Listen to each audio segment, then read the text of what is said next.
Now I'm going to assume that you have your GMRS license, so I'll program the radio to 462.550 megahertz. It is actually quite simple to do so, but there are a few gotchas. First, press the VFO or variable frequency oscillator button until the radio says frequency mode. Then make sure that the arrow is on the top line. If it isn't, press the blue AB button. If the arrow is not on the top line, the radio will not accept programming. Getting two radios to talk is quite simple. In frequency mode, just enter the same frequency into both radios, but we want to actually store these frequencies in the memory. We also want to make a few basic selections in the menus. Pressing menu will get you into the radio's programming menus.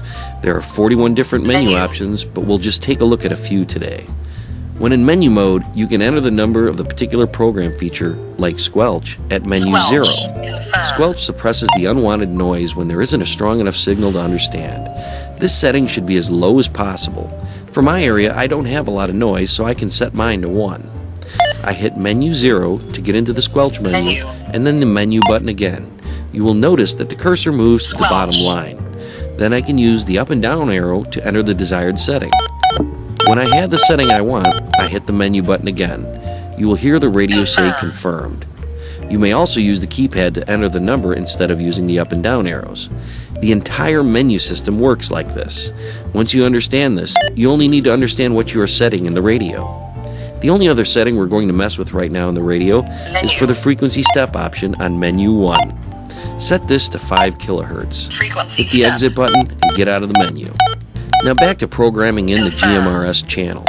Press the VFO button until the radio says frequency mode and enter 462.55000 and you will hear a beep. Press the menu button and then 2 and then 7 and this will bring you to the memory channel menu. Press the menu button again and press the up and down arrows until you get to 001. Press the memory button again and the radio will say receiving memory.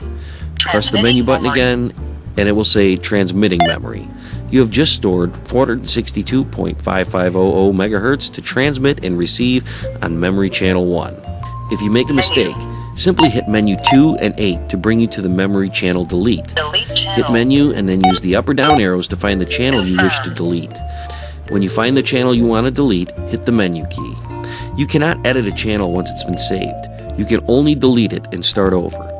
An overall hint would be that the exit key will get you out of any menu at any point. Once you have the first channel programmed in, you may continue adding other channels. The BAOFENG has 128 memory channels. To access the channels, hit the VFO button until the radio says channel mode. If you program two radios identical, setting them both to the same channel would allow communications. As we mentioned, simplex communication is somewhat limited. It's great for communicating around your property, but what if you need to keep in contact over a greater distance? This is where we